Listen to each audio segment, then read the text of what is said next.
Direction Strasbourg, au siège du Parlement européen, par la moindre trace de Bilal Al-Sherif, invité par le groupe Vert, à présenter le projet de société de son organisation, le MNLA.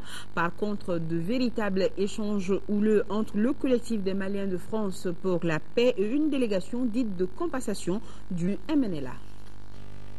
Au siège du Parlement européen à Strasbourg, pas la moindre trace de Bilal Al-Sherif, invité par le groupe Vert, à présenter le projet de société de son organisation. Le président du Mouvement national de libération de l'Azawad n'a pu quitter sa base au Burkina Faso pour la France. Bilal Al-Sherif et deux autres représentants du MNLA qui vivent à Ouagadougou se sont vus empêchés d'arriver au Parlement européen par des décisions de l'autorité française qui donne l'autorisation par les visas. C'est une délégation dite de compensation venue de Nouakchott en Mauritanie qui se charge de présenter la plateforme politique du MNLA.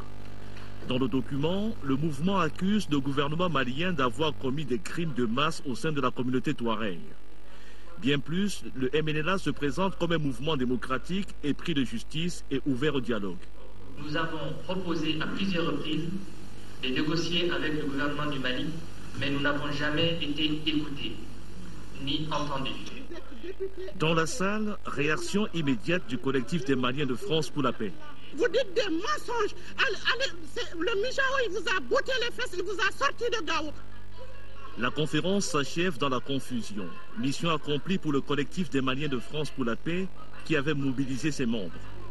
Cette association proche du gouvernement malien s'oppose farouchement à toute alliance entre Bamako et le MNLA. Le MNLA, il ne constitue rien du tout. Ce sont des bandits, ce sont des voyous, ce sont eux qui ont permis à notre pays aujourd'hui d'être à genoux. Le torchon brûle entre le gouvernement malien et le mouvement national de libération de l'Azawad. Cette situation risque de saper les efforts déployés par la France et la communauté internationale qui souhaitent rapprocher Bamako, le MNLA et peut-être Ansar Dine pour combattre Acmi et le Moutiaou dans le nord du Mali.